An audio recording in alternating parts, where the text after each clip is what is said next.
Assalamualaikum warahmatullahi wabarakatuh. Waalaikumsalam warahmatullahi wabarakatuh. Alhamdulillahirabbil alamin wassalatu wassalamu ala asrofil anbiya'i wal mursalin wa ala alihi wasahbihi ajmain.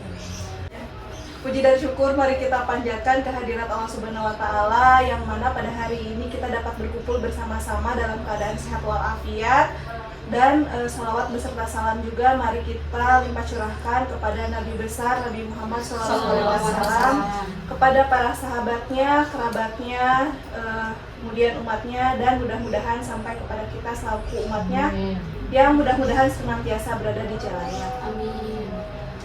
Ibu-ibu semuanya, adapun agenda kegiatan pada hari ini yaitu pembukaan, kemudian sambutan dari Ibu Kepala Sekolah, kemudian ada doa, pemaparan materi, tanya jawab, diskusi, dan penutup. Baiklah, untuk memulai acara diseminasi ini, mari kita membaca basmalah bersama-sama. Bismillahirrahmanirrahim. Selanjutnya yaitu sambutan dari Ibu Kepala Sekolah kepada Ibu Eni Minarti, dipersilakan. Bismillahirrahmanirrahim. Rabbi sholli sodri wa yassirli amri wahlul 'uqdatam min lisani yafqahu qawli. Amma ba'du. Puji dan syukur, marilah kita sama-sama panjatkan kehadirat Allah Subhanahu wa taala yang mana atas perkenannya lah kita diberi kesehatan.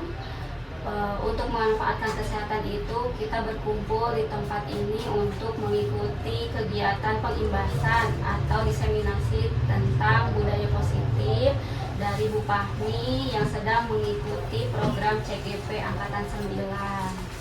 Salawat dan salam semoga selalu tercurah limpah kepada Nabi Muhammad SAW. Semoga kita semua yang hadir pada saat ini mendapatkan syafaat hingga akhir nanti. Amin ya rabbal alamin. Alhamdulillah, saya ucapkan terima kasih banyak dan permohonan maaf sebelumnya kepada ibu-ibu semuanya di tengah kesibukan ibu-ibu, tapi ibu-ibu masih bisa menyempatkan waktunya untuk mengikuti kegiatan belajar bersama yang diselenggarakan oleh Bu Fahmi. Semoga atas kerinduan ibu-ibu ibu-ibu semuanya mendapat ladang amal kebaikan untuk ibu-ibu sendiri. Kemudian ucapan terima kasih yang sebesar-besarnya juga kepada Bu Fahmi di tengah padatnya kegiatan program CGP Angkatan 9, tetapi masih bisa berbagi kepada kita semua gitu ya untuk memaparkan tentang budaya positif. Nah, hari ini mungkin kita akan sama-sama mendengarkan, kemudian mempelajari terkait budaya positif itu seperti apa, kemudian implementasinya bagi diri sendiri ataupun bagi anak-anak berkebutuhan khusus di kelas ibu masing-masing gitu ya. Mudah-mudahan acara ini berjalan lancar hingga akhir. Nanti insya Allah mungkin di sesi tanya jawab kita bisa saling sharing gitu ya untuk pemaparan atau tentang budaya positif ini. Mungkin itu yang dapat saya sampaikan. Billahi taufiq wal hidayah. Wassalamualaikum warahmatullahi wabarakatuh. Waalaikumsalam warahmatullahi wabarakatuh. Terima kasih banyak Ibu Eni atas sambutannya. Untuk acara selanjutnya saya kembalikan kepada Ibu Fahmi, dimulai dari pemaparan materi, untuk tanya jawab dan penutupannya saya persilakan.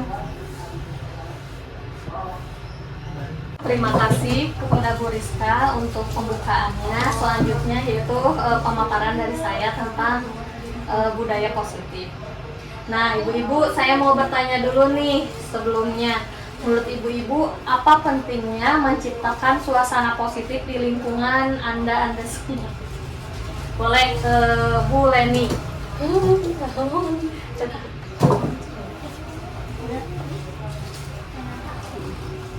Ini tadi kelas apa gimana Bu? Ya, di lingkungan, boleh kelas, boleh sekolah. Mungkin kalau dari saya pentingnya menciptakan suasana positif kayak agar apa yang kita sampaikan kepada anak-anak kondusif dan dapat diterima dengan baik. Ya. Terima kasih Bu Leni atas jawabannya. Selanjutnya mungkin sebagai seorang pendidik dan atau pimpinan sekolah, bagaimana Anda dapat menciptakan suasana positif di lingkungan Anda selama ini? Boleh Ibu Sulastri.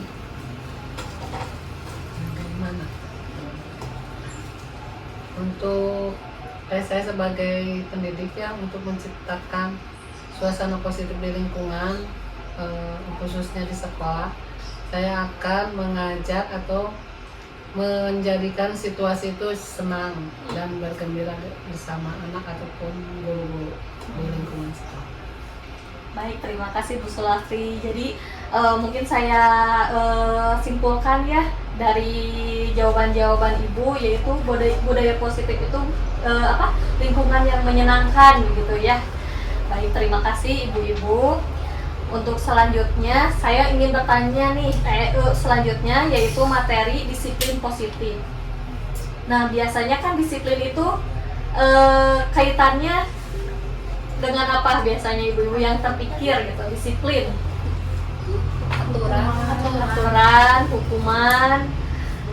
Ya betul ya, terpikirkan itu adalah aturan, hukuman. Nah, saya mungkin ingin bertanya nih ke Bu Eva, kira-kira hukuman efektif tidak dalam membentuk kedisiplinan anak gitu? Kalau hukuman mungkin hukuman apa dulu ya? Kalau hukumannya itu kayak keras atau secara verbal maupun mungkin secara fisik, itu mungkin tidak berdampak ya untuk perubahan anak. Malah mungkin jadi bumerang juga ya buat kita sebagai pendidik. Anak tidak berubah atau malah jadinya mungkin berdampak negatif. Kalau menurut saya mungkin seperti itu. Tadi kan kata Ibu hukuman hukuman bagaimana Ya, gitu. seperti apa? Kalau yang positifnya kira-kira apa tuh Bu? Hukuman positif, nah itu mungkin mungkin dari Bu Fahmi mungkin jadi kan tentang materi disiplin positif, mungkin nanti saya minta ilmunya mungkin gimana sih disiplin yang positif itu. Mungkin kalau sepengetahuan saya selama ini mungkin hukuman itu kayak ya anak dihukum, misal yang ini hukumannya nanti enggak atau berdiri di kelas, di depan kelas, atau misal jangan dulu masuk kelas ya kalau ribut, misalnya kayak suka ribut gitu. Kalau misal kayak ancaman kalau gitu ya mungkin Bu ya, kalau berisik nanti di luar ya kayak gitu mungkin.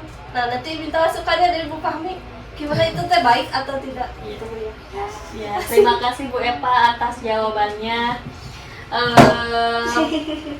Betul ya tadi hukuman itu berbentuk seperti hukuman fisik, bahkan psikis juga itu termasuk masuknya ke hukuman ya.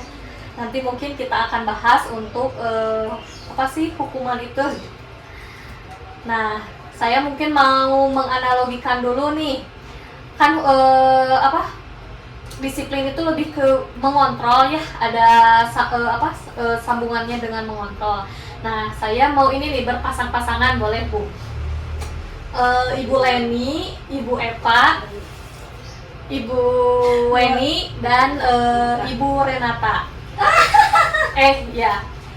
Nah, Ibu Leni, Ibu Eva, dan Ibu Weni sebagai ini mempunyai barang atau sesuatu yang berharga di telapak tangannya dan jangan sampai terbuka oleh siapapun. Pokoknya itu berharga sekali ya, bayangkan. Nah, sekarang tugas Ibu Sulastri, Ibu Salma, dan Ibu Renata, gimana caranya buat membuka genggaman itu? Mau misalnya dibujuk atau dibentak-bentak, hei buka, atau dirayu, gimana, sok dipaksa, boleh Ibu lakukan. Waktunya 10 detik. 1, 2, 3.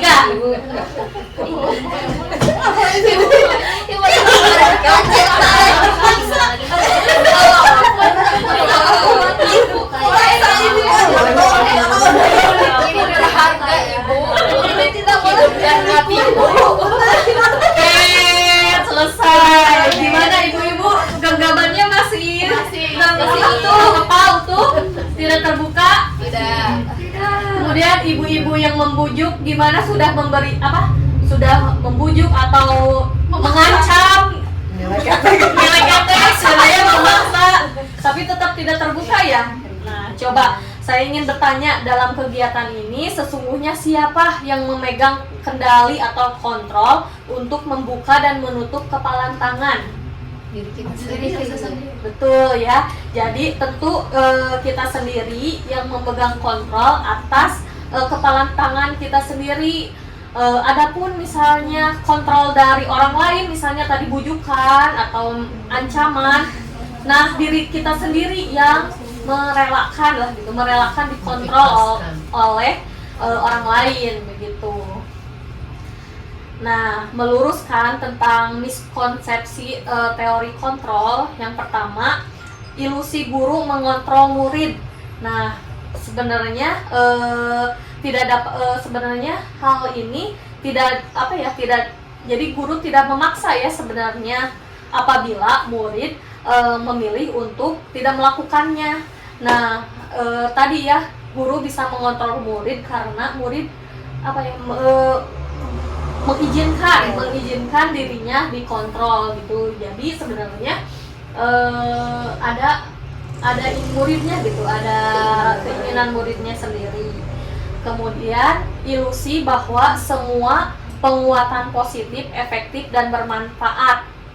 Nah, pada hal ini ya yang tadi penguatan positif seperti bujukan kan itu positif ya. Terus diberi ini, diberi itu. Nah, itu kan sebenarnya bujukan yang positif. Bentuk nah ini itu bentuk kontrol atau usaha untuk mengontrol murid ya. Kayak kita kan kadang membujuk, ayo atuh sok belajarnya yang betul, nanti sama ibu dikasih bintang. Nah, kan itu sebuah bujukan ya. Nah, tapi kadang hal ini membuat anak itu jadi tergantung karena ada bintangnya gitu. Jadi tidak ada ini sendiri gitu. Kemudian ilusi bahwa kritik dan membuat orang merasa bersalah dapat menguatkan karakter. Contohnya seperti kok kayak gitu sih, kan ibu udah udah belajar, udah ngasih materi kok masih nggak ngerti. Nah, sebenarnya ya membuat orang merasa bersalah itu merupakan bentuk membuat identitas gagal gitu. Jadi jadi aku nggak bisa memuaskan ibu ya, aku masih belum bisa istilahnya mah berprestasi di mata ibu gitu.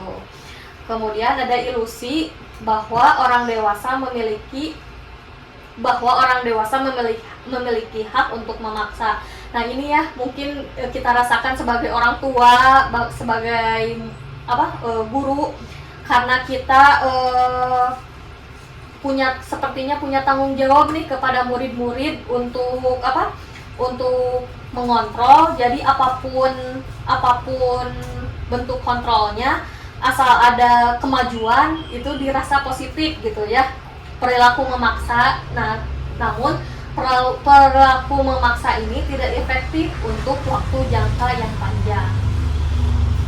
Nah, selanjutnya ada perubahan ya dari paradigma stimulus respon kepada pendekatan teori. Kalau stimulus respon yaitu realitas atau kebutuhan kita sama, sedangkan untuk teori kontrol kebutuhan kita berbeda. Kemudian kalau di stimulus respons semua orang melihat hal yang sama, kita mencoba mengubah yang sama, sedangkan di teori kontrol yaitu setiap orang memiliki gambaran yang berbeda. Di stimulus respon kita mencoba mengubah orang agar berpandangan sama dengan kita, sedangkan di teori kontrol kita berusaha memahami pandangan orang lain tentang dunia. Kemudian di stimulus respon perilaku buruk dilihat sebagai suatu kesalahan, sedangkan di teori kontrol semua perilaku memiliki tujuan, mau buruk atau baik. Kemudian di stimulus respon orang lain bisa mengontrol saya, sedangkan di teori kontrol hanya saya yang bisa mengontrol diri saya sendiri. Kemudian di stimulus respon saya bisa mengontrol orang lain, sedangkan di teori kontrol Anda tidak bisa mengontrol orang lain. Di stimulus respon pemaksaan ada pada saat bujukan gagal. Jadi karena sudah dibujuk nih, ya udah akhirnya dipaksa gitu. Sedangkan di teori kontrol, kolaborasi dan konsensus menciptakan pilihan-pilihan baru. Jadi berkolaborasi gitu. Di stimulus respon model berpikir ada yang menang, ada yang kalah gitu. Sedangkan di teori kontrol dua-duanya menang-menang. Tuh. Nah, makna kata disiplin di sini ya. Tadi ya yang sudah disinggung di awal, kata disiplin itu pasti kita merujuknya pada hukuman gitu ya, aturan. Nah, justru hukuman itu salah satu alternatif terakhir dan kalau perlu tidak digunakan sama sekali gitu. Jadi hukuman itu benar-benar alternatif paling akhir. Kalau bisa juga tidak digunakan. Menurut Bapak Pendidikan kita, Ki Hajar Dewantara menyatakan di mana ada kemerdekaan, disitulah harus ada disiplin yang kuat. Sungguh pun disiplin yang bersifat self-disiplin, yaitu kita sendiri yang mewajibkan kita dengan sekeras-kerasnya, tetapi itu sama saja, sebab jikalau kita tidak cakap melakukan self-disiplin, wajiblah penguasa lain mendisiplinkan diri kita, dan peraturan demikian itulah harus ada di dalam suasana yang merdeka. Jadi pernyataan Pak Ki Hajar Dewantara itu sejalan gitu dengan Diani. Nah, jadi disiplin itu artinya seperti belajar. Nah, juga berasal dari kata yang sama, disiplin atau murid atau pengikut. Untuk menjadi seorang murid atau pengikut, seorang harus paham betul alasan mengapa mereka mengikuti suatu aliran atau ajaran tertentu, sehingga motivasi yang terbangun adalah motivasi intrinsik bukan ekstrinsik. Jadi bersifat itu ya di dalam diri kita sendiri. Nah, sebagai pendidik, tujuan kita adalah menciptakan anak-anak yang memiliki disiplin diri sehingga mereka bisa berperilaku dengan mengacu pada nilai-nilai kebajikan universal dan memiliki motivasi intrinsik bukan ekstrinsik. Jadi itu ya, jadi kita sebagai pendidik itu jadi yaitu menciptakan disiplin diri anak sendiri itu. Nah, lanjut ya, untuk disiplin ini kita pasti tidak luput pada nilai-nilai kebajikan. Kita mungkin sudah menerapkan nilai-nilai kebajikan. Coba ada yang tahu apa Ibu contoh nilai-nilai kebajikan?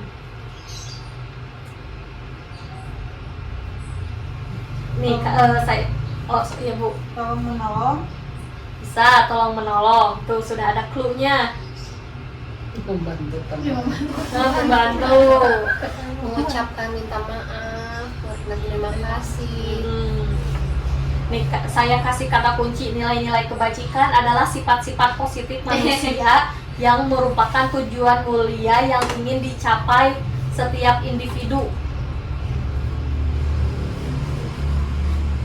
Sifat-sifat positif tadi tolong menolong, sifat positif. Saling menghargai bisa. Menghargai bisa. Betul ya. Betul ya ibu-ibu, tadi semangat, percaya diri ya, seperti itu banyak sekali ya ibu-ibu. Nah, Daini Gosen juga mengumumkan bahwa dengan mengaitkan nilai-nilai kebajikan yang diyakini seseorang, maka motivasi intrinsiknya akan terbangun sehingga menggerakkan motivasi dari dalam untuk dapat mencapai tujuan mulia yang diinginkan. Seperti tadi contohnya, karena meyakini nilai-nilai kebajikan tolong menolong, saling menghargai. Nah, muncullah motivasi intrinsik. Jadi kalau ada apa-apa teh langsung membantu, kemudian langsung menolong. Nah, seperti itu. Ibu-ibu mungkin kita sudah menerapkan di sekolah kita profil pelajar Pancasila. Nah, itu tuh termasuk nilai-nilai kebajikan ibu-ibu. Nah, di sini ada terdapat 6 nilai-nilai menurut nilai-nilai kebajikan menurut 6 organisasi atau institusi gitulah.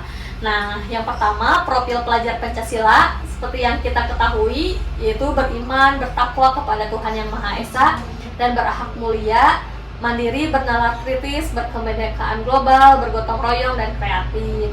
Kemudian dari IBO Primary Years Program, sangat banyak sekali ya ibu-ibu, bisa dibaca mulai dari toleransi, rasa hormat, sampai ke komitmen. Nah tadi ya, jadi sifat-sifat baik yang ada di dalam diri. Kemudian ada dari 9 pilar karakter dari Indonesian Heritage Foundation, seperti cinta Tuhan dan segenap ciptaannya, kemandirian dan tanggung jawab, sampai ke toleransi, kedamaian dan kesatuan. Kemudian dari petunjuk seumur hidup dan keterampilan hidup. Nah, sama ya ininya. The 7 Essential Virtues. Ada empati, suara hati, kontrol diri, rasa hormat, kebaikan, toleransi, keadilan. Kemudian dari The Virtues Project, banyak sekali ya, tapi pada intinya sama-sama saja ya ibu-ibu, yaitu sifat baik, sifat-sifat baik gitu. Sifat-sifat baik pada sifat-sifat positif manusia yang merupakan tujuan mulia yang ingin dicapai setiap individu. Nah, gimana sampai nilai-nilai kebajikan, ada yang ditanyakan ibu-ibu? Jelas ibu-ibu tentang nilai-nilai sampai nilai-nilai kebajikan? Sudah. Selanjutnya pada teori motivasi, hukuman, dan penghargaan serta restitusi. Saya mau bertanya dulu, motivasi itu apa sih ibu-ibu? Menurut ibu-ibu? Tujuan, dorongan, keinginan. Nah, betul ya ibu-ibu. Nah, menurut Diani Gosen dalam bukunya Restructuring School Discipline menyatakan ada 3 motivasi perilaku manusia. Yang pertama, untuk menghindari ketidaknyamanan atau hukuman. Contohnya nih, misalnya di kelas kita karena nggak mau dihukum si anaknya teh, dia merhatiin terus tidak mau dihukum saat membuang sampah tidak mau dihukum, jadinya ya, jadi intinya dia melakukan sesuatu tuh karena ada menghindari ketidaknyamanan dan hukuman. Nah itu jelas ya motivasinya dari eksternal gitu. Kemudian yang kedua, untuk mendapatkan imbalan atau penghargaan dari orang lain. Mungkin kita sering ya yang itu punishment reward itu ya. Nah reward itu karena anaknya pengen dikasih bintang, jadi mau menuruti aturan kita gitu. Nah jelas itu ya motivasinya dari eksternal. Selanjutnya yaitu motivasi untuk menjadi orang yang mereka inginkan dan menghargai diri sendiri dengan nilai-nilai yang mereka percayai. Nah di sini sudah jelas ya. Di sini motivasinya dari dalam, intrinsik gitu ya. Misalnya karena saya sudah meyakini nilai-nilai kebijakan saling menghargai, jadi saya akan menghargai teman saya akan menghargai, menghormati guru-guru saya. Nah, jelas itu motivasinya dari dalam diri gitu. Dengan tadi ya yang nilai-nilai kebijakan yang mereka percayai. Nah, saya mungkin ingin memberikan ini pertanyaan. Ada kasus Iva kurang menguasai pelajaran matematika, sehingga pada saat pelajaran tersebut berlangsung, dia lebih banyak berdiam diri atau menggambar di buku pelajarannya. Pada saat guru matematikanya, Pak Seno, menanyakan pertanyaan, Iva menjadi gugup dan tak sengaja menjatuhkan tasnya dari kursi, serta tiba-tiba menjadi gagap pada saat berupaya menjawab. Seluruh kelas pun tertawa melihat perilaku Iva yang bicara tergagap-gagap dan terkejut tersebut. Pak Seno pada saat itu membiarkan teman-teman Iva menertawakan Iva yang tergagap dan malu luar biasa, dan malahan minta Iva untuk maju ke depan dan berdiri di depan kelas sambil menunjuk hidungnya karena tidak bisa menjawab pertanyaan Pak Seno. Kelas makin gaduh dan anak-anak pun tertawa melihat Iva di depan kelas memegang ujung hidungnya. Nah, situasi ini merupakan situasi apa ya ibu-ibu? Kayak memojokkan ya. Mungkin ada hukuman ya ibu-ibu ya.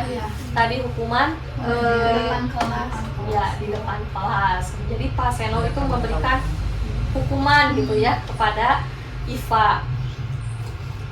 Nah, sebelum lanjut ke pembahasan tentang satu-satu apa itu hukuman, apa itu konsekuensi dan restitusi, mari kita simak sama-sama tentang perbedaannya. Nah, di sini terlihat ya ibu-ibu, ada identitas gagal dan identitas sukses. Kemudian ada hukuman dan ada disiplin. Di dalam disiplin itu juga ada konsekuensi dan restitusi. Kita ambil contoh ya, kalau di dalam hukuman, sesuatu yang menyakitkan harus terjadi. Seperti tadi ya, ada hukuman gitu. Kemudian sedangkan konsekuensi, sesuatu harus terjadi.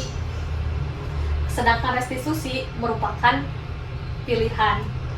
Coba ibu-ibu ada yang bisa menjawab apa perbedaannya? Boleh Ibu Salma. Kalau menurut saya, kalau di hukuman berarti kayak sesuatu yang menyakitkan harus terjadi, jadi ada paksaan ya dari luar, jadi memang akan dilakukan tetapi harus dipaksa dulu atau enggak diancam bisa, atau yang menyakiti diri dia sendiri, jadi tidak dalam dirinya sendiri. Kalau konsekuensi sesuatu yang harus terjadi, mungkin seperti kayak apa ya, ya berarti itu mah yang harus terjadi pada dirinya sendiri, tapi bisa jadi tidak ada mau tidak mau memang harus terjadi. Kalau restitusi mungkin merupakan pilihan karena belum tahu dan istilah baru, mungkin perlu dijelaskan. Siap, terima kasih Ibu Salma atas jawabannya. Hampir sampai mendekati ya ibu-ibu, betul. Jadi hukuman itu mau gak mau paksaan harus terjadi gitu. Sedangkan konsekuensi ya harus terjadi gitu. Sedangkan restitusi pilihan, berarti bisa terjadi bisa tidak ya gitu. Mungkin satu lagi contoh.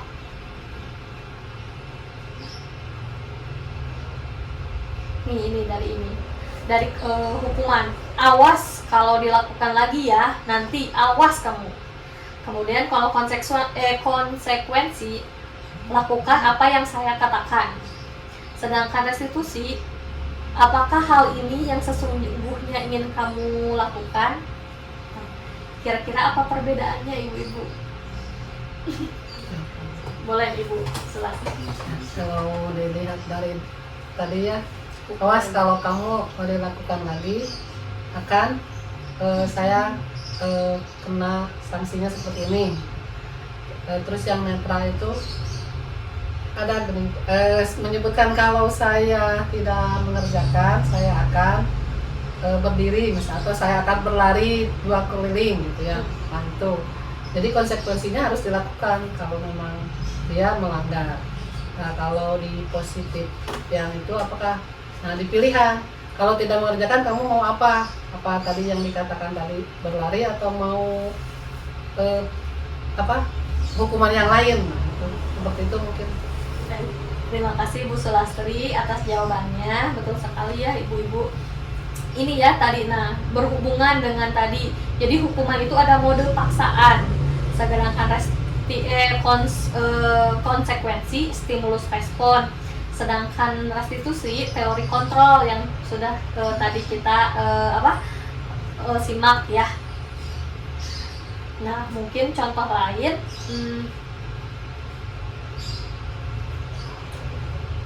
nah ya kalau hukuman dibuat oleh guru gitu ya, kamu harus berdiri di kelas. Kalau konsekuensi dibuat oleh guru dan murid. Nah di sini terlihat ya ada kesepakatan gitu antara guru dan murid. Apabila kamu tidak ini, kesepakatan sebelumnya gimana, jadi sudah tahu gitu ya.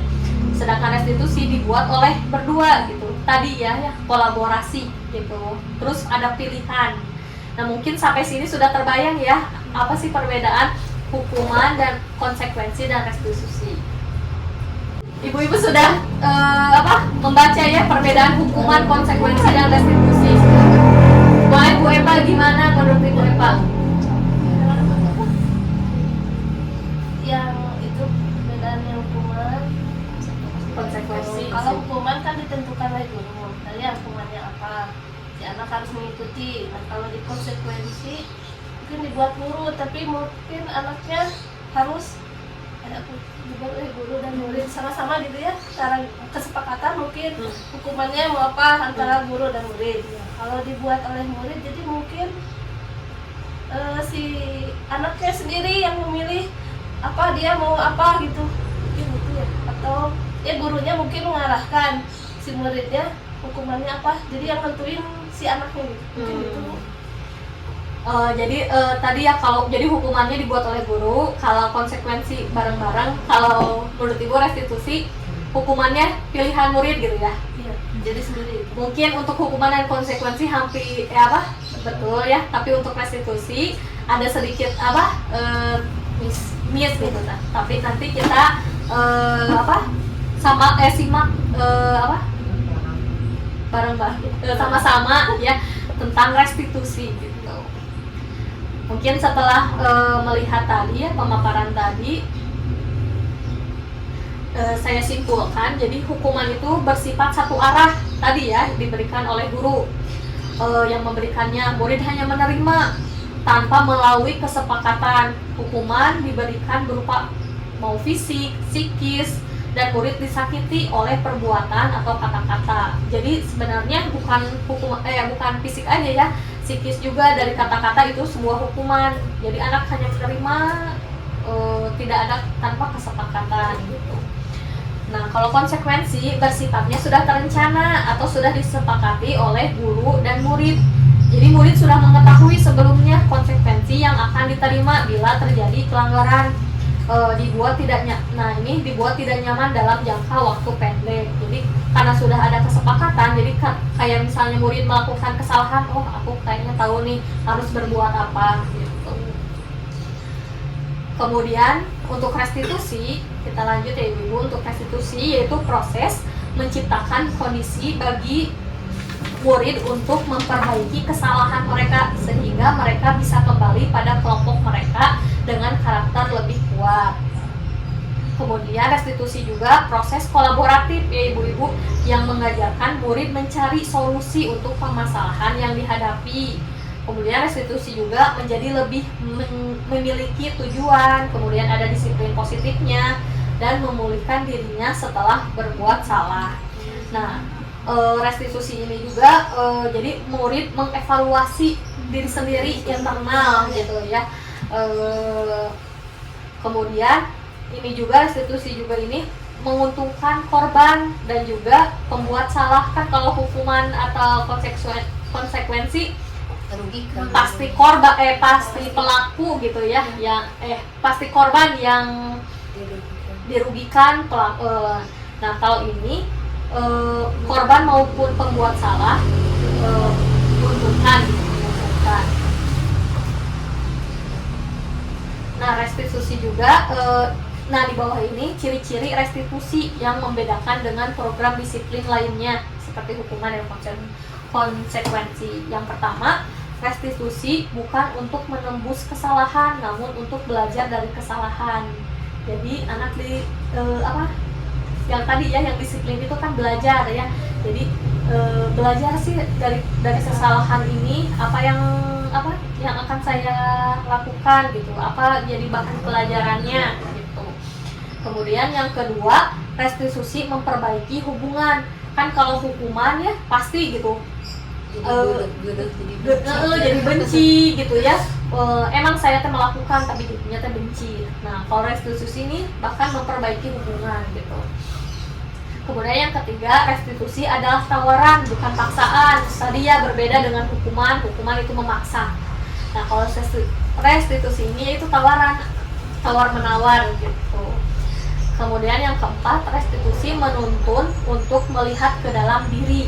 Jadi ke dalam diri si pelaku pembuat salah gitu. Kemudian yang keempat, restitusi mencari kebutuhan dasar yang mendasari tindakan. Jadi dicari nih, kenapa sih anak membuat masalah, dilihat yang mendasari tindakan tersebut gitu. Kebutuhan dasar apa sih yang tidak terpenuhi gitu. Kemudian yang selanjutnya, restitusi diri adalah cara yang paling baik. Jadi ya itu memperbaiki diri sendiri gitu ya. Jadi ada apa dari dalam. Kemudian restitusi fokus pada karakter bukan tindakan. Jadi dilihat itu bukan karena si anak melakukan kesalahan, tapi fokusnya pada karakter apa yang akan kita bentuk kepada anak tersebut gitu. Kemudian yang terakhir restitusi menguatkan dan fokusnya pada solusi. Jadi bukan no, kenapa kamu tuh berbuat salah, bukan, tapi yuk kita cari solusinya, kenapa ini kesalahan ini bisa terjadi. Nah, sampai sana mungkin sampai hukuman, konsekuensi, restitusi. Ada yang ditanyakan ibu-ibu? Boleh Bu. Enggak. Iya, izin. Ada Bu yang di sekolah tertentu, umumnya guru itu memberikan poin ke anak. Itu teh apakah termasuk juga sanksi atau hukuman gitu ya? Karena kalau misalnya guru itu tidak secara verbal, tetapi kalau anak melanggar di poin gitu, langsung di poin. Udah itu ada beberapa poin baru sanksinya, misalnya nulis 1 lembar misalnya atau 5 halaman gitu. Seperti itu. Apakah hukumannya DO gitu. apakah itu hukuman, konsekuensi atau restitusi? Ya. Terima kasih Ibu Sulastri atas pertanyaannya. Terima kasih sekali ya Ibu, pertanyaannya bagus sekali. Mungkin itu terlewat oleh saya. Nah, itu disebutnya dihukum oleh penghargaan. Jadi sebenarnya secara tidak halus itu tuh jadi hukum, tapi bentuknya penghargaan gitu. Di poin, nanti pengaruhnya kalau tidak dapat poin gimana, ininya gimana. Nah itu hukuman itu ya dihukum oleh penghargaan. Jadi sebenarnya punishment reward itu kan ya mungkin bisa masuk ke konsekuensi ya Bu, karena misalnya kalau ada kesepakatan, kalau tidak ada kesepakatan ya masuknya dihukum itu ya, karena tidak ada kesepakatan. Nah pengaruhnya ini hanya pengaruhnya jangka pendek itu, karena saya pengen dapat poin, ya udah saya lakuin ini poin, biar dapat poin supaya gitu. tidak di poin. Soalnya Kalau poin itu pelanggaran. Pelanggaran, iya kan itu ya punishment reward gitu, hampir sama gitu. Kemudian kalau contohnya yang bintang gitu ya, dapat bintang. Nah itu tuh penghargaannya tidak efektif. Kemudian penghargaannya merusak hubungan karena ketergantungan, dah saya mah pengen dapat poin, mau baik ke si ibu ini gitu. Sedangkan ke guru yang lain dah gak dapat poin. Nah itu ya merusak hubungan, menurunkan kualitas, yaitu karena mengejar poin bintang gitu ya. Jadi kualitas dirinya kan tidak ini gitu diturunkan, mematikan kreativitas tentu ya. Jadinya yang penting mengejar bintang itu, luruslah yang itu gitu, tanpa mengembangkan kreativitas yang lainnya. Dan juga penghargaan itu sebenarnya yaitu menghukum oleh penghargaan. Begitu mungkin Sulastri, gimana? Ya. Jawab Pertanyaan di luar buku. enggak? Dari penjelasan Bu Kami tadi kan ya ada hukuman, ada konsekuensi, dan ada restitusi. Kalau boleh saya bilang berarti restitusi itu teh yang paling baik diterapkan mungkin ya, baik ke diri sendiri maupun ke anak-anak. Nah untuk menerapkan restitusi itu teh kumaha caranya? Baik, terima kasih Ibu untuk pertanyaannya. Kita akan bahas selanjutnya ya. Jawabannya selanjutnya. Mungkin ini pengertiannya saja gitu ya, restitusi, terus perbedaannya dengan hukuman dan konsekuensi gitu. Kita sudah tercerahkan mungkin perbedaannya gitu. Mungkin sekarang pertanyaannya gimana sih cara penerapannya? Nah sebelum ke restitusi kita harus membuat keyakinan kelas. Saya sebutkan aja ya keyakinan kelas itu. Coba dulu keyakinan kelas itu seperti apa sih ibu-ibu? Keyakinan kelas, tata tertib, terus betul. Membantu teman. Contohnya lah itu. Lebih ke aturan-aturan ya, peraturan-peraturan. tertib kelas mungkin ya. Nah, ya betul. Kesepakatan kelas ya bisa ya. Udah jadi sepakati kayak Karena emang dulu udah kan ada gitu kita ya. bikin gini ya, nih tanda tertib di kelas gini anak-anak patuhi kayak dulu main kita buat sendiri gitu ya. Ya betul ya Bu Eva, terima kasih atas jawabannya. Mungkin saya ingin bertanya memaparkan dulu nih. Mengapa kita memiliki peraturan tentang menggunakan helm? Nah, itu peraturan ya pada saat mengendarai kendaraan roda 2 atau motor. Mungkin ya jawabannya tadi untuk keselamatan. Kemudian ada juga mengapa kita memiliki peraturan tentang menggunakan masker dan mencuci tangan setiap saat. Nah, itu mungkin jawabannya untuk kesehatan, keselamatan ya. Nah, tadi ada kata kuncinya keselamatan, kemudian kesehatan. Itu apa ya kata-kata itu, Bu? Sifat positif. Nah, betul ya, sifat positif atau nilai-nilai kebajikan ya. Nah, suatu keyakinan nih yaitu nilai-nilai kebajikan universal yang disepakati secara tersirat dan tersurat lepas dari latar belakang suku, negara, bahasa maupun agama. Seseorang akan lebih tergerak dan bersemangat untuk menjalankan keyakinannya daripada hanya sekadar mengikuti serangkaian peraturan tertulis tanpa makna.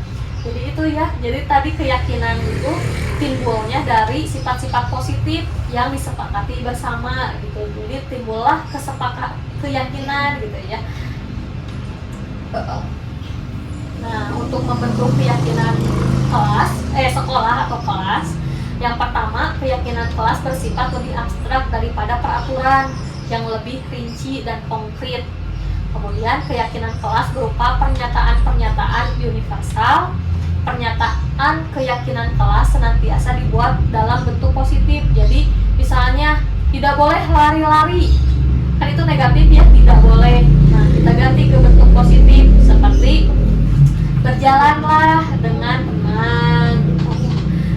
Kemudian keyakinan kelas hendaknya tidak terlalu banyak sehingga mudah diingat dan dipahami oleh semua warga kelas. Nah, ini mungkin 3-7 gitu ya.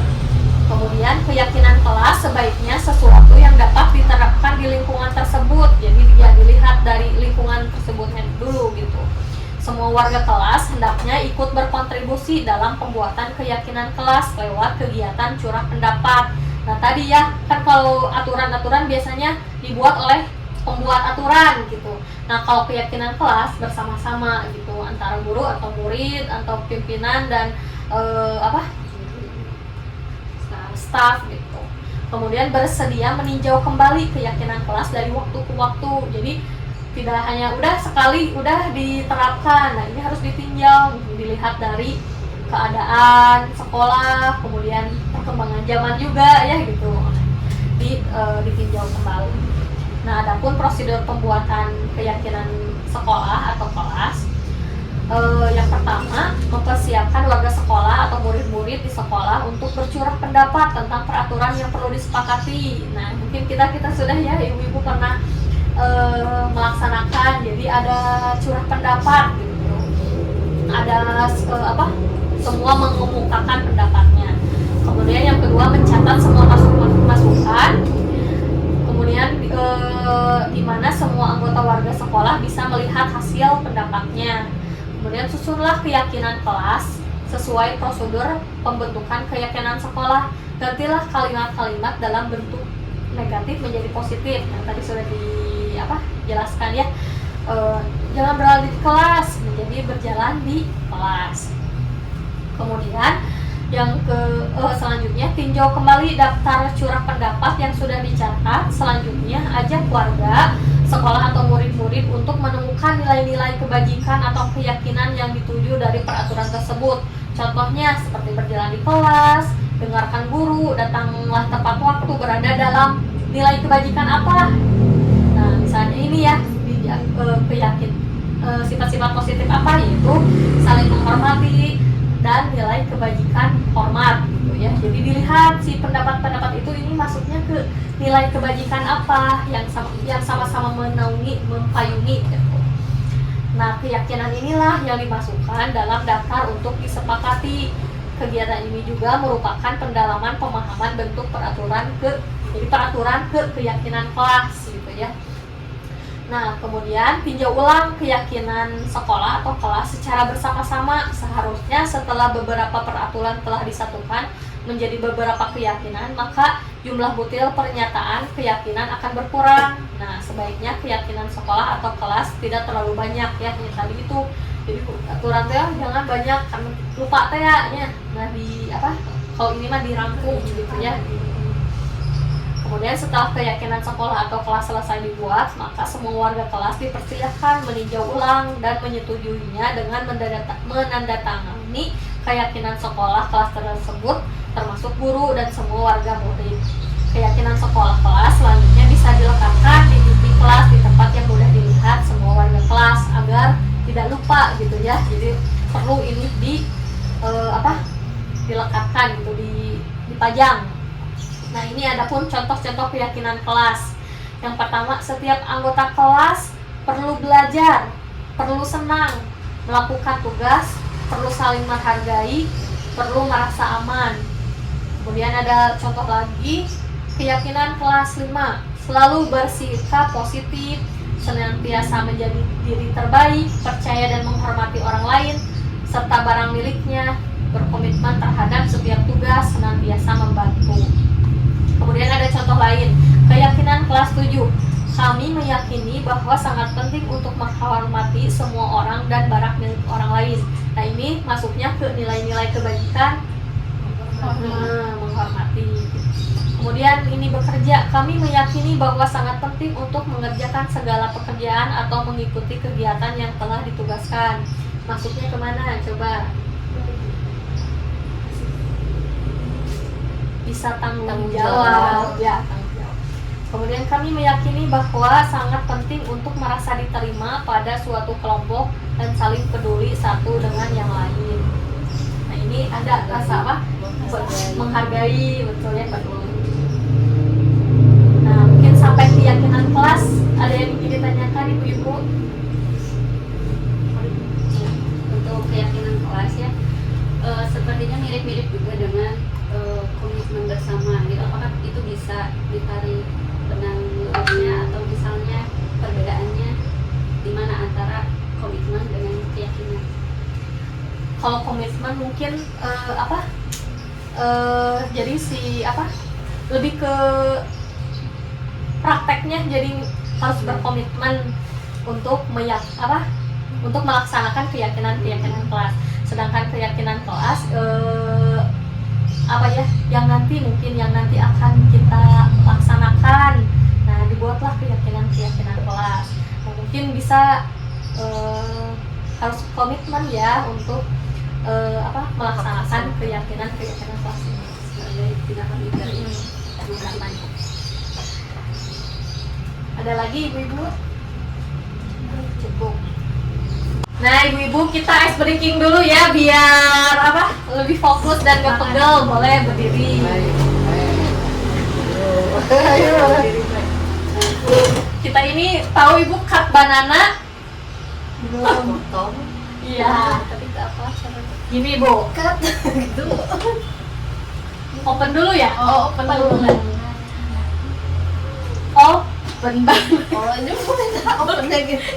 Open banana. Terus udah open, udah dibuka teh? Belum. Makan dipotong dulu kan ya? Cut banana, cut banana. Eat banana, eat banana. Udah di eat, si kulit pisangnya dibuang. Pushnya push banana, push banana. Siap dulu. 1, 2, 3. Open banana, cut banana, eat banana, eat banana, push banana, push banana. Satu kali lagi mau ice breaking. Nah, ini konsentrasi. Jadi lihat tangan saya. Kalau tangan saya ke sini, jangan ngikutin, harus berlawanan arah. Ya. udah berlawanan beneran ngikutin. Kieu ulah jadi Iya. jadi ulah ngikutin si tangan Abi gitu. Jadi itu kudu dia lu kieu. Nah, kalau dia kieu, nah kieu. Siap? Konsentrasi. Konsentrasi. 1, 2, 3. Ini aja. 1, 2, 3. Jangan telat, 1, 2, 3. Ya, kalah boleh duduk. Suka dia menang duduk. Nah, jadi yang konsentrasinya kuat berarti yang bertahan. Bertahan. 1. Renata udah? Udah duduk. Ibu Renata duduk. 1, 2, 3. Tut. Oh, sekarang tambahnya upami kalau ke atas berarti ke bawah. Kalau ke bawah berarti ke atas. 1, 2, 3. 3. Ke bawah Abi udah. 3. Bersama. Abi udah bener. Udah? Iya. Berarti Poliska yang hasilnya. Kita lanjut ya ibu-ibu ke materi budaya positif yang tentang kebutuhan dasar manusia. Sebelumnya yang ibu-ibu ketahui kebutuhan dasar manusia itu apa ya? Coba. Makan, Tidur. Papan. sandang, pangan, papan ya kebutuhan dasar. Betul ya ibu, tapi itu kan lebih ke fisik gitu ya. Nah kita simak bersama-sama video tentang 5 kebutuhan dasar manusia.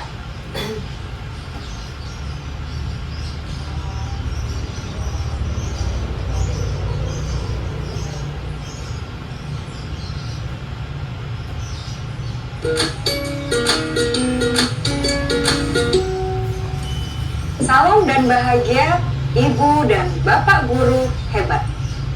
Untuk membangun budaya sekolah yang positif dengan lingkungan yang aman dan mendukung murid untuk menjadi pribadi yang berdaya, seimbang, dan bahagia, salah satu upaya yang dapat dilakukan oleh guru adalah memahami kebutuhan dasar yang mendasari perilaku murid. Pada video kali ini, kita akan membahas tentang 5 kebutuhan dasar manusia.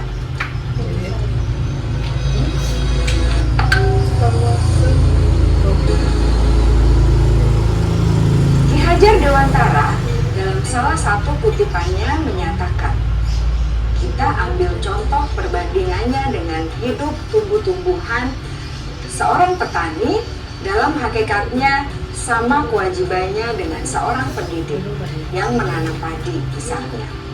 Hanya dapat menuntun tumbuhnya padi. Ia dapat memperbaiki kondisi tanah, memelihara tanaman padi, memberi pupuk dan air, membasmi ulat-ulat atau jamur-jamur yang mengganggu hidup tanaman padi, dan lain sebagainya. Ketika guru memahami kebutuhan apa yang mendasari perilaku murid, dan guru berusaha menuntun dan mendukung murid dalam memenuhi kebutuhannya secara positif, pada hakikatnya guru tersebut ibarat seorang petani yang sedang berusaha memahami kebutuhan masing-masing tanaman, dan ia berusaha memenuhi kebutuhan tanaman tersebut agar dapat tumbuh dengan subur dan maksimal. Dr. William Glasser, seorang psikiater dari Amerika Serikat, menyatakan bahwa seluruh tindakan manusia memiliki tujuan tertentu, yaitu memenuhi kebutuhan dasarnya. Ketika kelima kebutuhan dasar telah terpenuhi secara memadai, maka murid akan tumbuh dengan seimbang dan bahagia. Sebaliknya, ketika kebutuhan dasar tidak terpenuhi dengan baik, maka seseorang akan mengalami emosi negatif seperti bosan, sedih, dan kecewa. Bahkan mereka dapat melakukan perbuatan yang bertentangan dengan nilai-nilai kebajikan atau melanggar peraturan. Dengan kata lain, perilaku buruk seseorang biasanya adalah respons dari kebutuhan yang tidak terpenuhi. namun mereka tidak tahu cara untuk menyampaikannya. Ada 5 kebutuhan dasar manusia menurut Dr. William Glasser, yaitu yang pertama, kebutuhan untuk bertahan hidup atau survival. Yang kedua, kebutuhan untuk merasa diterima atau love and belonging. Yang ketiga, kebutuhan akan kebebasan atau freedom. Yang keempat, kebutuhan akan kesenangan atau fun. Dan yang kelima, kebutuhan akan penguasaan atau power. Kebutuhan dasar yang pertama adalah kebutuhan yang bersifat fisiologis untuk bertahan hidup atau survival.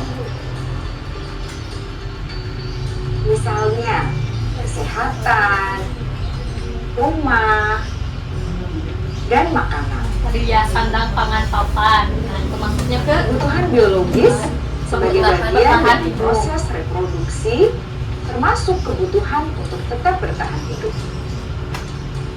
Kebutuhan untuk merasa aman juga termasuk dalam kebutuhan ini.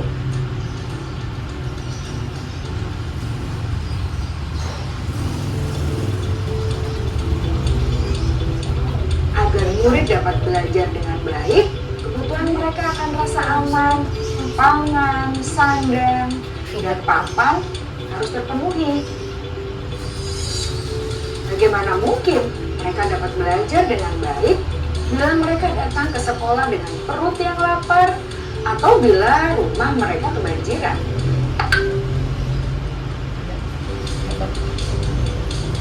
Setelah kita mengetahui kebutuhan pertama yang sebagian besar bersifat fisiologis, mari kita lihat kebutuhan kedua sampai kelima yang semuanya berhubungan dengan psikologis. Nah, tadi ya ibu-ibu kalau bertahan hidup masuknya ke fisiologis, sedangkan 4 kebutuhan lain berhubungan dengan psikologis. Mari kita lihat kebutuhan yang kedua, yaitu kebutuhan akan perasaan diterima oleh kelompok atau komunitasnya, atau kebutuhan love and belonging.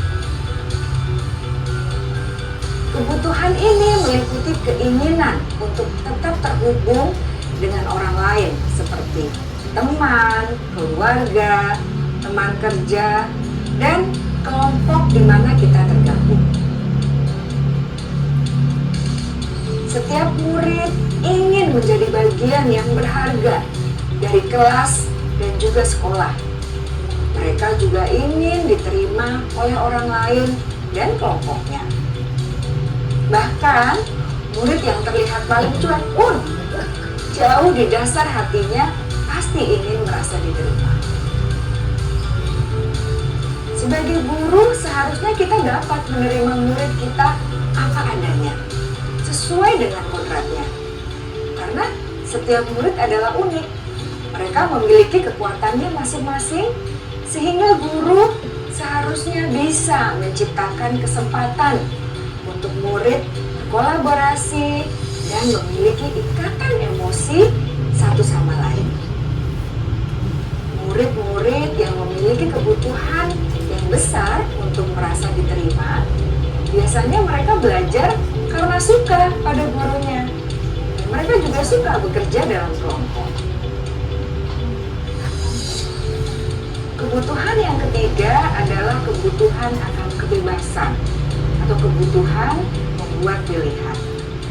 Murid harus diberi kesempatan untuk membuat pilihan dan bertanggung jawab atas pilihan yang mereka telah ambil. Memberi mereka kebebasan bukan berarti membiarkan mereka melakukan apa saja yang mereka mau, melainkan lebih memberi mereka kesempatan untuk membuat pilihan, menyuarakan pendapat mereka dengan percaya diri, dan memberi mereka kesempatan untuk mencoba hal-hal yang baru. Pembelajaran dengan metode yang beragam dan menarik juga akan memenuhi kebutuhan murid tentang kebebasan ini. Pembelajaran berdiferensiasi, di mana guru menyediakan beberapa jenis tugas yang bisa dipilih oleh murid sesuai minat mereka, sangat baik untuk mengembangkan murid menjadi lebih mandiri dan memiliki motivasi internal. Karena kebutuhan akan kebebasan pada dasarnya adalah kebutuhan untuk mandiri, memiliki otonomi, memiliki pilihan, dan mampu mengendalikan arah hidupnya sendiri.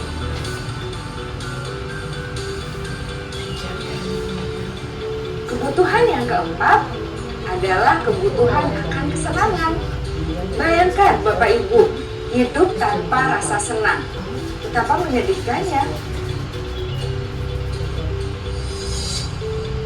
Glasser menghubungkan kebutuhan akan kesenangan dengan belajar. Jangan sepelekan kebutuhan murid untuk merasa senang di kelas. Sebagai guru, jangan ragu-ragu untuk dengan sengaja memasukkan kegiatan yang menyenangkan dalam kelas. Murid-murid dengan kebutuhan dasar kesenangan yang tinggi ingin menikmati apa yang mereka lakukan. Mereka juga konsentrasi tinggi saat mengerjakan hal-hal yang disenangi.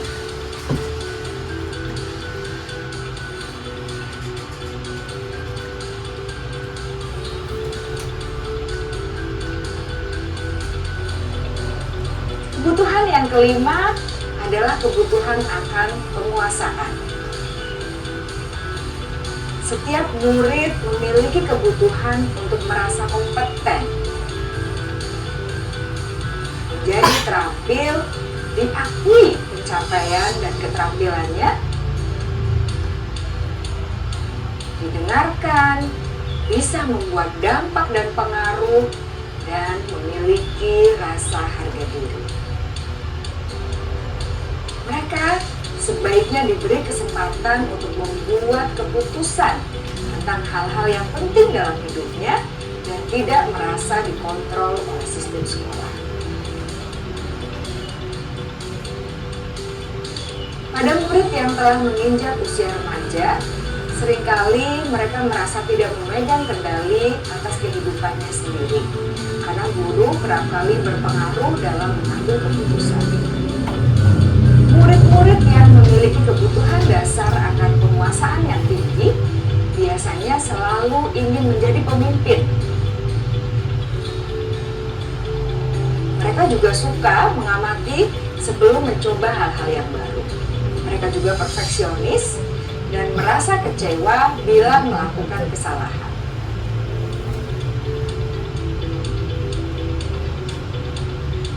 Ibu dan Bapak guru sangatlah penting bagi kita untuk mengetahui kebutuhan dasar murid-murid, agar kita memahami alasan dibalik sikap dan tingkah laku mereka. Bila murid berperilaku buruk atau melanggar peraturan, sehingga tindakannya tidak sesuai dengan nilai-nilai kebajikan, maka mencari tahu alasan yang mendasari tindakan tersebut dan kebutuhan apa yang belum terpenuhi.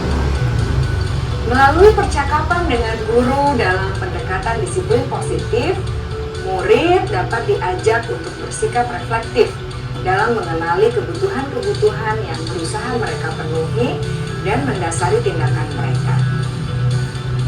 Jika guru mengabaikan perilaku buruk murid-murid, maka perilaku tersebut akan berpengaruh pada suasana kelas yang kurang kondusif dan akan berpengaruh pada tujuan dari pendidikan itu sendiri. Ibu, Bapak guru hebat, mari kita menjadi guru yang lebih baik dengan memahami kebutuhan dasar murid-murid kita dan senantiasa membimbing mereka untuk menjadi pribadi yang berdaya, seimbang, dan bahagia. Salam dan bahagia, Ibu dan Bapak guru hebat.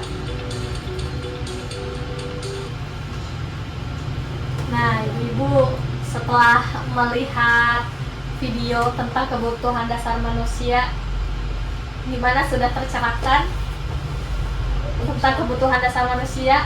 Ada apa saja, Bu? Tadi ada 5. Yang pertama, Bertahan hidup. bertahan hidup. Kemudian love and belonging dan bahasa Indonesia cinta dan merasa diterima ya. Kemudian yang ketiga kesenangan, penguasaan, ya, kebebasan, ya power ya tadi penguasaan ya.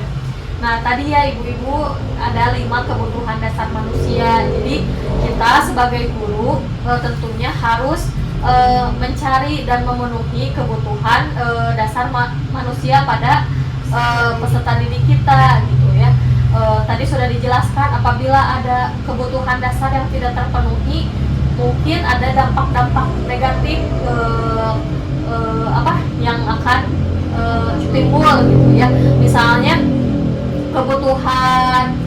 kebutuhan dasar yang positifnya tidak terpenuhi, maka anak akan mencari kebutuhan dasar melalui yang negatif gitu. Misalnya contoh di kelas anak tidak diberi kesempatan untuk mengemukakan pendapatnya, kemudian jadi pemimpin, dan akhirnya misalnya di istirahatnya di luarnya karena itu kan maksudnya kebutuhan penguasaan.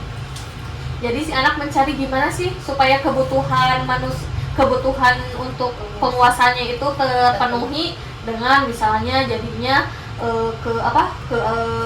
teman-temannya bisa jadi membuli, terus jadi ingin menguasai teman-temannya gitu dengan hal negatifnya. Jadi kita mungkin sebagai pendidik harus mencari gitu dan harus menyalurkan kebutuhan dasar peserta didik dengan positif. Nah, ibu-ibu tadi ya setelah menyimak video tentang kebutuhan dasar manusia, mari ya kita cari tahu kebutuhan dasar ibu-ibu seperti apa gitu. Boleh ya saya share Jamboard. Nah, di sini nih kebutuhan menurut ibu-ibu, kebutuhan ibu-ibu terkait kebutuhan dasar misalnya bertahan hidup terpenuhi apabila dengan makan makanan yang saya sukai gitu. Boleh ya ibu-ibu? Yang banyak boleh gitu. Langsung boleh ibu-ibu. Sambil saya bacakan. Yang pertama nih sudah ada yang mengisi. Kebutuhan Anda terkait dengan kebutuhan dasar diterima, disayangi, terpenuhi dengan berkumpul dengan keluarga di saat waktu luang, Bu Eva. Ini diajak jalan-jalan siapa Ibu? Oh, Ibu Sulastri. Cina diajak jalan-jalan, kebutuhan dasar diterima dan disayangnya tuh terpenuhi. Kemudian ini siapa ya? Diakui keberadaannya, didengar ketika berbeda pendapat, diterima dan disayangi tanpa membeda-bedakan. Siapa ini? Oh, Ibu Salwa. Iya, nggak apa-apa Bu. Jadi merasa diterima dan disayangi itu ketika diakui. Jadi hidup sehat dan berkah. Oh, Bu Rizka, Cina kencan dengan suami ya. Tuh merasa diterima dan disayangi. Boleh sambil ibu-ibu mengisi, sambil saya membacakan ya. Sehat dan berkah. Terus ini bertahan hidup, Mendaat. Kena ulang.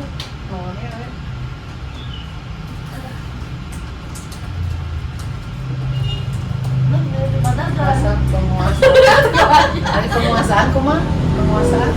merasa Kalau dan dulu yang saya sukai. Bu Rizka, kebutuhan dasar bertahan hidupnya terpenuhi apabila menjaga kesehatan. Kemudian ini Bu Salma mungkin ya warna biru, makan dan minum yang sangat disukai dengan uang yang banyak untuk bertahan hidup. Bu Eva mendapat uang yang banyak gitu ya. Hidup sehat dan berkah siapa ini? Oh, Ibu Sulastri. Boleh ibu-ibu yang lain menyusul ya.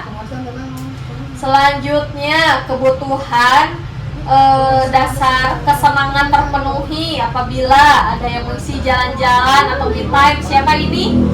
Oh, Bu Leni. Ya, tuh kesenangannya jalan-jalan ke luar negeri dan berkeliling dunia. Sama. doa ya. Nonton Netflix tuh Bu Rizka ya, kesenangannya terpenuhi dengan menonton. Curhat dengan pasangan, siapa ini Bu Sulastri? Oh, jadi curhat dengan pasangan juga itu membuat kesenangan buat Bu Sulastri. Selanjutnya penguasaan belum. Penguasaan apa duit? Seperti punya kontrol gitu Bu, kontrol diri, kontrol ini.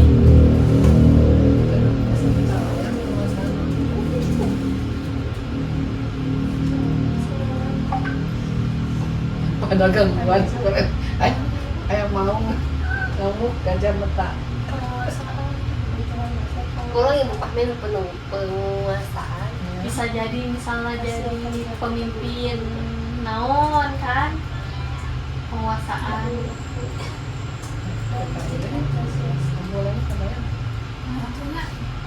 Power gitu iya nak, nak orang tuh punya Mau power jadi gitu. ketua kegiatan. Nah, boleh Bu. Terpenuhi apabila itu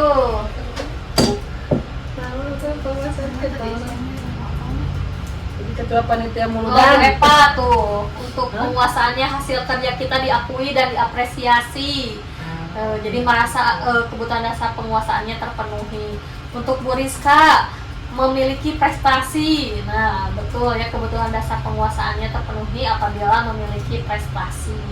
Boleh ibu-ibu yang lain ya menyusul. Selanjutnya ada kebutuhan dasar kebebasan terpenuhi apabila diberikan waktu untuk melakukan kegiatan yang diinginkan tanpa ada gangguan. Siapa ini? Abi.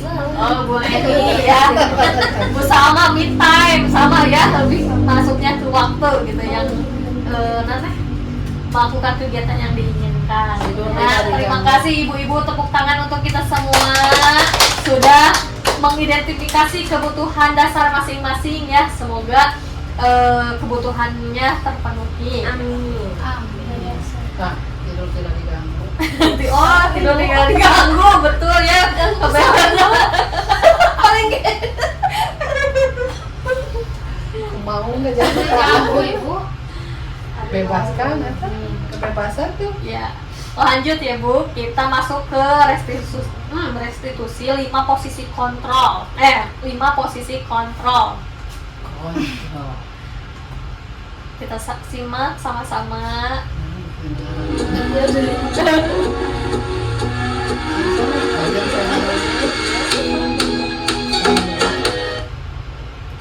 Mbak Restitusi, salah satu program yang dikembangkan adalah 5 posisi kontrol. 5 posisi kontrol dalam restitusi adalah proses perjalanan seorang pendidik agar dapat mengenali dirinya. Pada video kali ini, kita akan membahas tentang 5 posisi kontrol yang dikembangkan oleh Diane Gossen dan contoh penerapannya.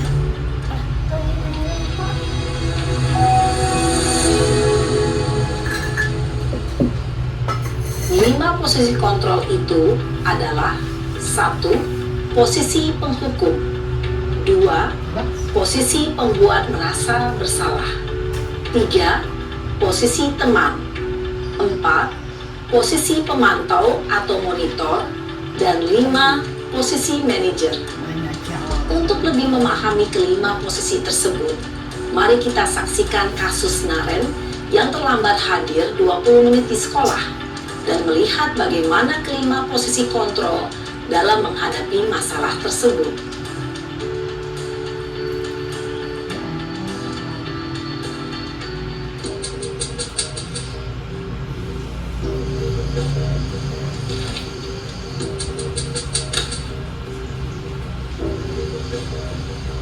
Naren! Sini kamu! Selamat pagi, Bu. Melihat ya nadanya sudah tinggi. Selalu terlambat. Kamu deh, pasti terlambat. Maaf, Bu. Saya Apa? Apa coba? Alasan kamu apa? Tidak menerima alasan. Tidak terlambat? Malas sekali ya kamu jadi anak. saya Dasar pemalas. Ya. Gak kapok-kapok sih kamu. Sudah berapa kali terlambat? Sana, kamu kamu keliling lapangan basket 2 kali. Kenapa saya harus keliling lapangan basket, Bu? Kenapa? Kamu melawan ibu? Berani-beraninya jawab. Sudah terlambat, masih berani jawab pula. Sekarang, keliling lapangan basket 5 kali sekalian. Biar kamu. Cepat. Pergi sana ke lapangan basket. Posisi penghukum biasanya berbicara dengan nada tinggi, menghardik, menunjuk-nunjuk, menyakiti, dan menyindir. Hukuman bisa berupa fisik maupun psikis. Ibu dan bapak guru hebat. Dampak yang terjadi pada murid ketika guru berada pada posisi penghukum adalah murid cenderung akan memberontak, bahkan menyimpan dendam.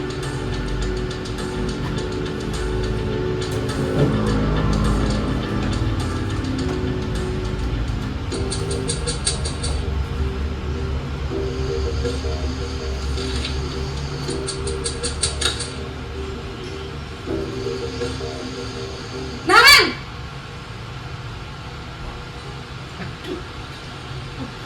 Selamat pagi, Bu. Naren. Kamu kenapa terlambat lagi, nak? Ya Tuhan, Buat ya Naren. dari tadi. Kamu senang ya bikin ibu susah ya? Kalau kamu terlambat lagi, nanti ibu yang ditegur bapak kepala sekolah, nak. Disangka ibu tidak bisa membina kamu. Duh, gimana ini? Maaf, Bu. Duh, Gusti Naren.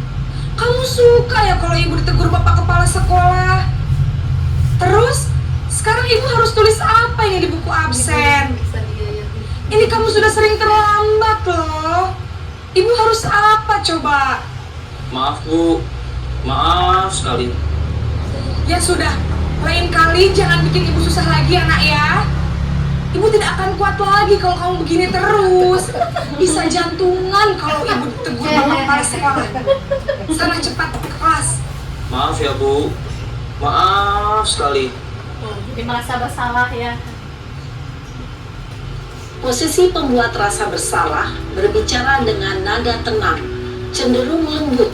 Namun kata-kata yang diutarakan membuat murid merasa menjadi orang yang gagal. Memandang buruk dirinya sendiri, merasa tidak berharga, dan tidak sanggup membahagiakan orang lain. Ketika guru mengambil posisi pembuat rasa bersalah, murid akan menganggap dirinya yang bersalah dan ia akan menyimpan emosi negatif tersebut di dalam dirinya. Dari jelas gagal.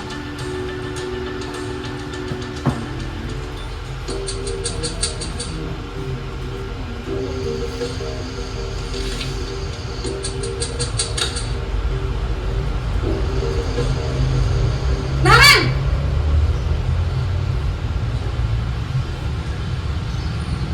Selamat pagi, Bu. Wah, sudah jam berapa ini, nak? Terlambat lagi ya, sayang. Iya, Bu. Habis ibu saya lupa bangunkan saya, Bu. Kamu malah menyalahkan ibu kamu.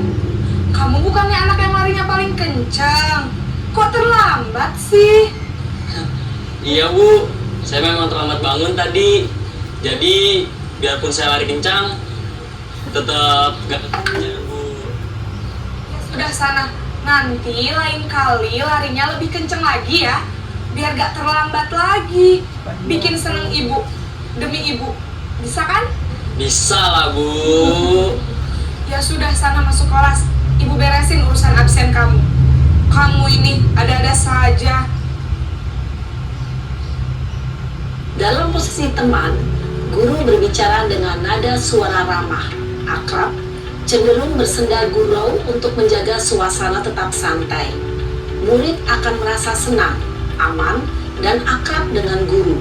Identitas yang tercipta adalah identitas sukses atau berhasil. Namun, perlu diingat, karena ini masih dorongan eksternal, maka ada faktor ketergantungan dari murid kepada orang tertentu. Di sini, guru absennya, sehingga di lain waktu, murid bisa berperilaku baik, namun hanya kepada orang-orang tertentu saja.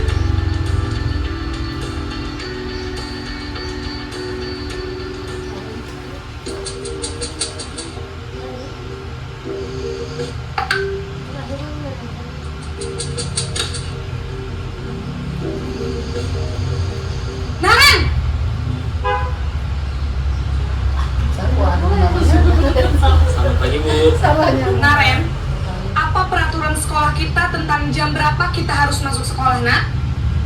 Kita harus di sekolah jam 7, Bu. Iya, betul. Sekarang sudah jam 7.20. Naren sudah tahu konsekuensinya jika terlambat hadir. Konsekuensi. Paham, Bu. Saya harus tinggal kelas pas jam istirahat selama 20 menit. Iya, benar. Konsekuensinya demikian. Jadi nanti jam 9.30 pas istirahat, kamu harus tinggal di kelas, kerjakan tugas tambahan untuk ketertinggalan kamu, ya? Baik, Bu. Posisi pemantau mengandalkan penghitungan atau data untuk mengontrol murid. Guru mengarahkan murid berdasarkan peraturan dan konsekuensi. Seorang pemantau menunjukkan bahasa tubuh dan ekspresi wajah yang datar dan cenderung formal.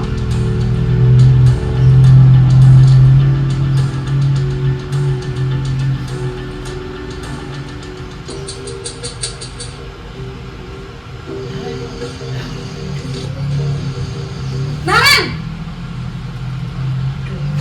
Keduanya. Selamat pagi, Bu. Selamat pagi, Naren. Maaf, Bu.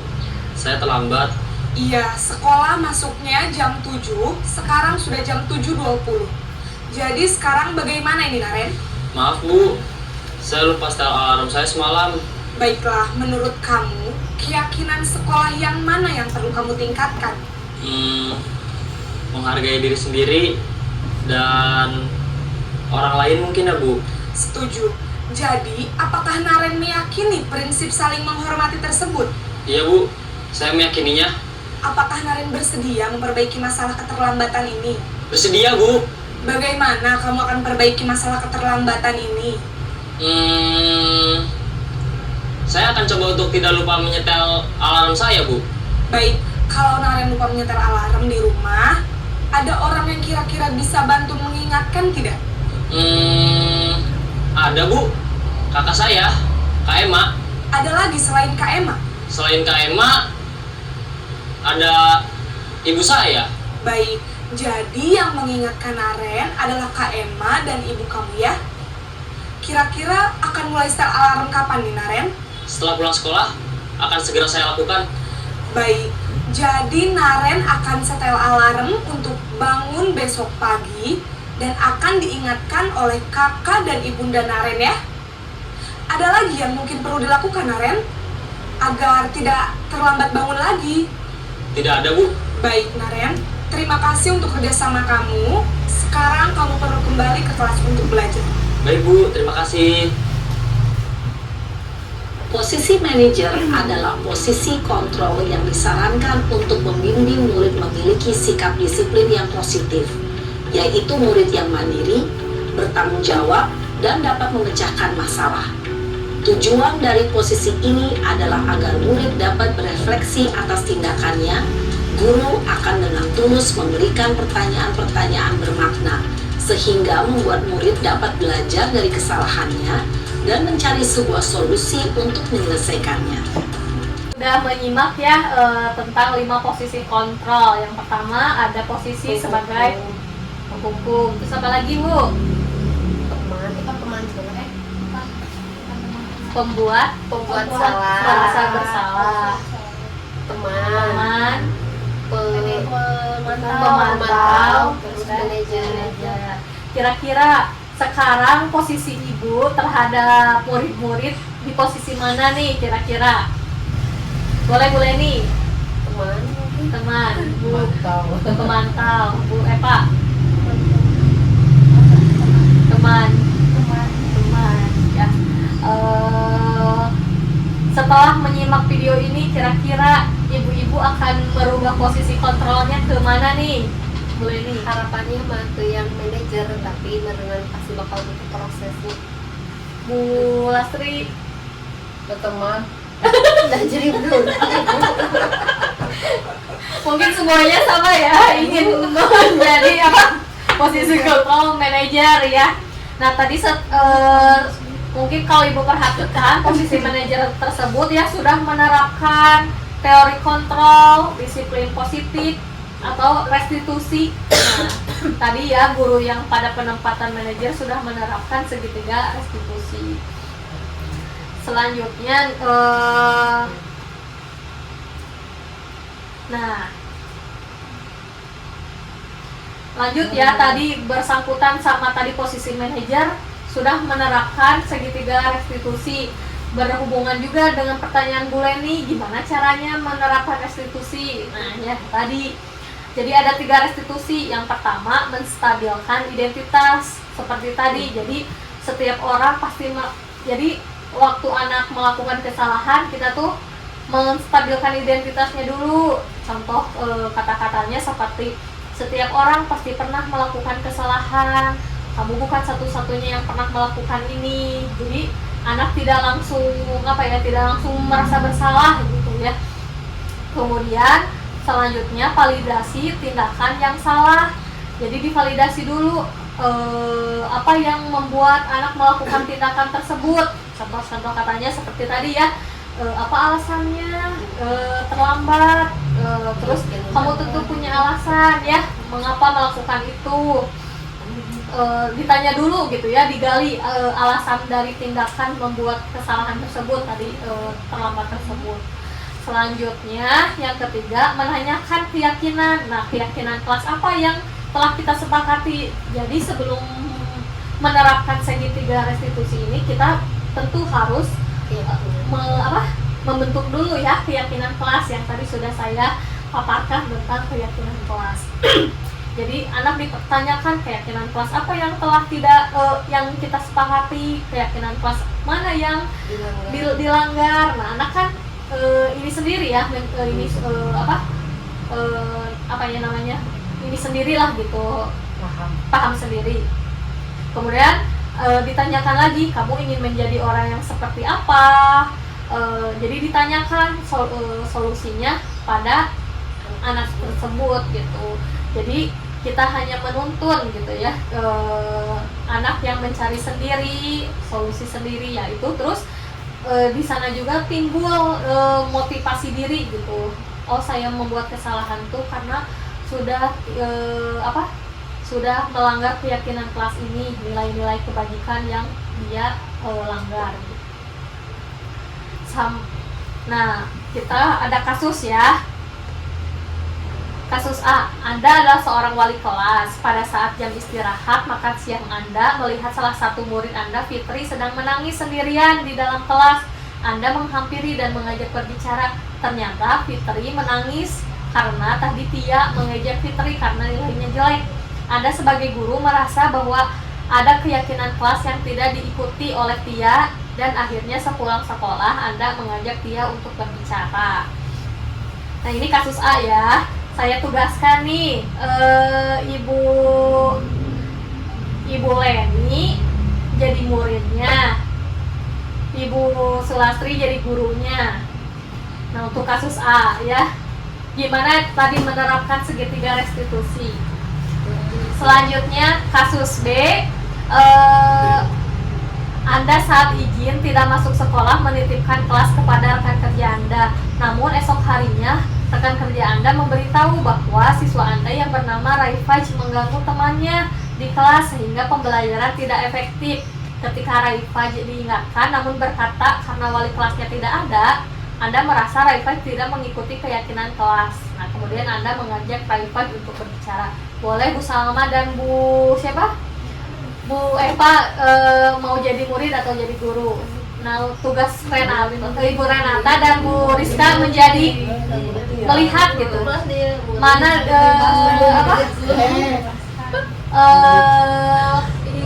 langkah menstabilkan identitas, langkah apa? Validasi tindakan yang salah dan menanyakan keyakinan. Siap, Ibu-ibu? Sudah siap mempraktikkan penerapan segitiga restitusi? So, boleh kasus A dulu. Ibu sebagai apa? Iya. Tadi teh Fitri teh nangis, ya cerita. Balikan dulu.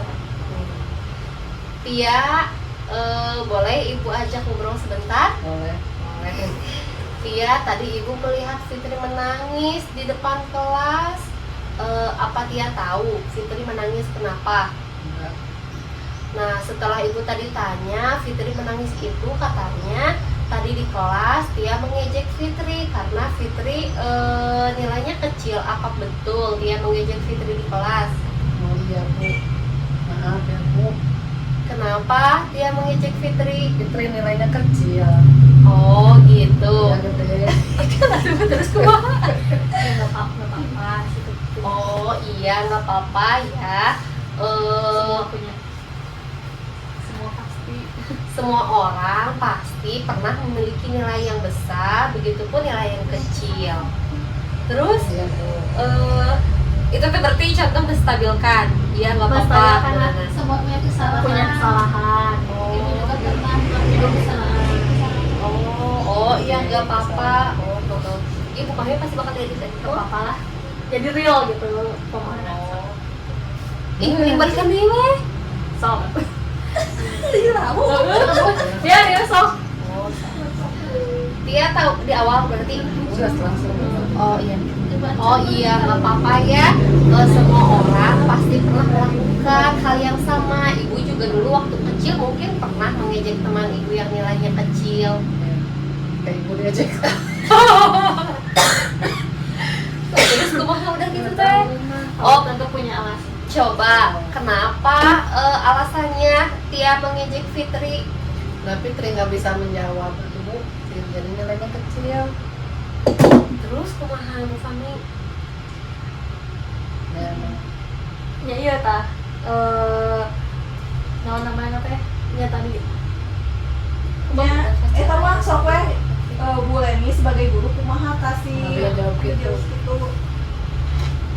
nanti Fitri nanti bisa. Kira-kira udah masuk we tuh Kak kayak menanyakan keyakinan. Kira-kira Fitri Tia melakukan hal tersebut sudah memenuhi keyakinan kelas kita tidak gitu. Coba kira-kira menurut Tia mengejek itu termasuk keyakinan kelas kita bukan? Bukan. Terus keyakinan yang harus disepakati dan harus dilakukan harusnya yang mana? Harus menghargai teman. Oh iya, nah untuk selanjutnya apakah Tia akan melakukan hal tersebut lagi? Tidak. Oh iya, berarti Makasih ya. Terima kasih ibu-ibu, tepuk tangan untuk kita semua. Tadi sudah ibu-ibu sudah mencoba menerapkan segitiga restitusi ya. Boleh Ibu Rizka untuk mengemukakan pengamatannya terkait kasus-kasus tadi. Baik, terima kasih Bu Fahmi atas kesempatannya. Melihat tadi kasus satu yang sudah diperankan oleh Bu Leni dan Bu Sulastri dari menstabilkan identitas, itu sudah ada ya Bu dengan menanyakan dengan menjelaskan bahwa tidak apa-apa Tia melakukan kesalahan, itu sudah merupakan cara untuk menstabilkan identitas. Kemudian dari validasi tindakan yang salah juga tadi Bu Leni sudah menjelaskan ke Tia mengapa dengan menanyakan kenapa Tia melakukan itu dan menanyakan juga apa yang seharusnya Tia lakukan. Kemudian dari menanyakan keyakinan itu sudah ada terkait tentang apa yang seharusnya Tia lakukan, itu juga sudah menanyakan keyakinan ya dengan melalui kesepakatan kelas misalnya. Cuman yang saya mau tambahkan mungkin dari setelah itu sebaiknya ada lanjutan selain menanyakan keyakinan kelas, terus setelah tahu keyakinan kelasnya apa yang harus dilakukan oleh Tia. Selain itu sebaiknya guru juga memberikan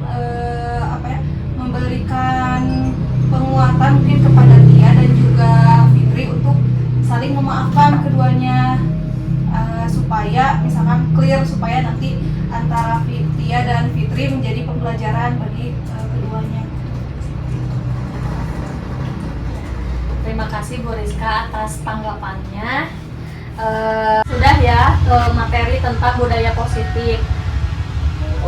Untuk selanjutnya yaitu saya sudah mengimplementasikan budaya positif yang saya laksanakan di sekolah maupun di kelas. Yang pertama yaitu membuat keyakinan kelas dengan murid-murid saya. Kemudian yang kedua menerapkan segitiga restitusi pada Ananda Restu. Yang ketiga menerapkan segitiga restitusi pada Ananda Afika. Dan yang keempat menerapkan posisi kontrol manajer. Untuk yang pertama yaitu membuat keyakinan kelas. Jadi saya berserta murid-murid membuat keyakinan kelas, kemudian dibuatkan menjadi poster dan ditempel di kelas. Adapun keyakinan kelasnya yaitu mengerjakan tugas, berdoa sebelum dan sesudah pembelajaran, hadir tepat waktu, saling menghargai dan membantu teman, bekerja, menjaga kebersihan lingkungan, sopan santun dan menghormati guru, mengerjakan tugas, dan selalu semangat aktif dalam pembelajaran. Kemudian penerapan yang kedua yaitu penerapan segitiga restitusi.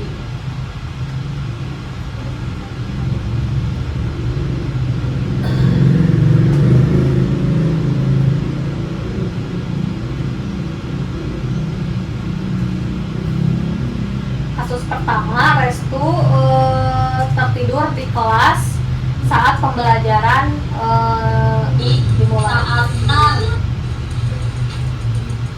Restu, ibu dengar dari ibu ini saat ibu izin tidak masuk sekolah, Restu tertidur di kelas. Betul.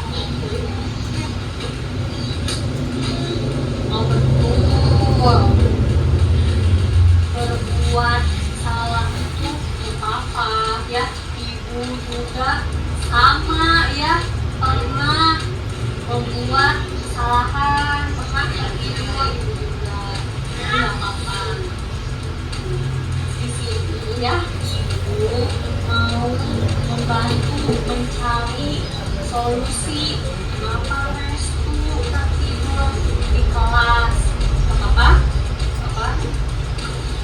Kamu pasti punya alasannya ya. Kenapa Restu tertidur di kelas? Kenapa?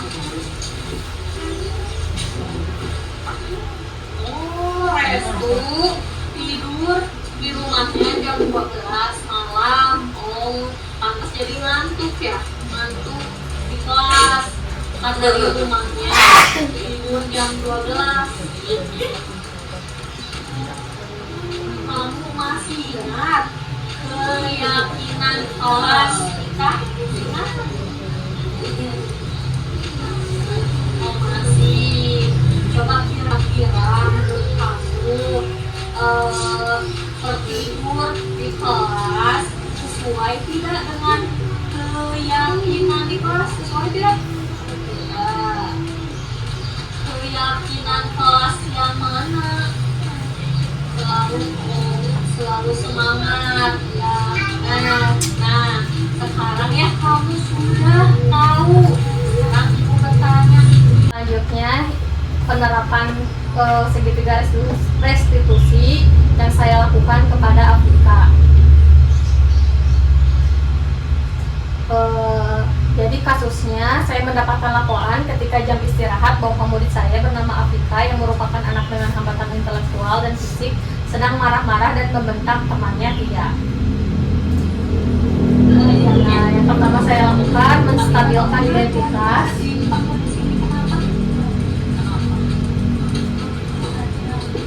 Pernah kau berbuat salah ya, siapa pasti tidak luput dari kesalahan ya. Nah, sekarang di sini kita cari solusi sama-sama gitu yang Afika lakuin. Kemudian yang kedua, validasi tindakan yang salah. Kenapa?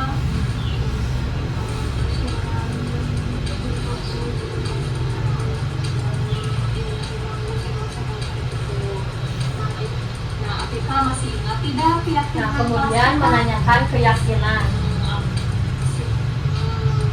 Kira-kira ya, nah sekarang Afika sudah tahu ya. Coba ibu tanya, kira-kira solusi apa? Afika sudah tahu ya, kira-kira menurut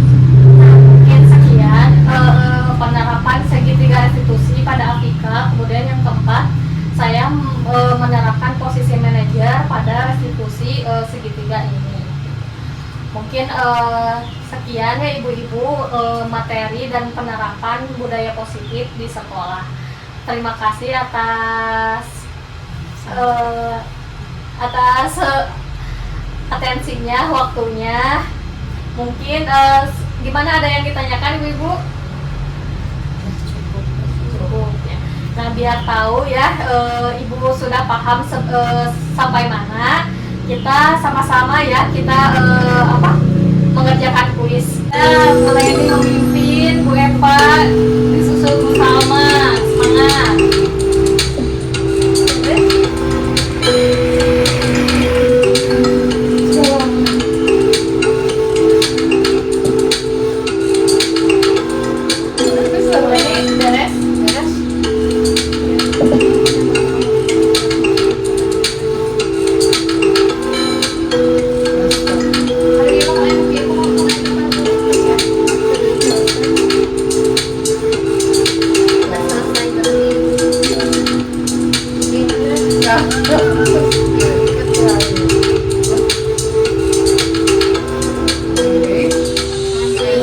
Selesai. Pemenangnya Ibu Leni, yang kedua Bu Eva, dan Ibu Rizka. Tepuk tangan semuanya. Ya, terima kasih ibu-ibu atas perhatiannya. Mungkin sekian pemateri diseminasi budaya positif serta penerapan yang sudah saya lakukan di sekolah atau kelas. Wassalamualaikum warahmatullahi wabarakatuh. Waalaikumsalam warahmatullahi wabarakatuh. Saya kembalikan ke moderator.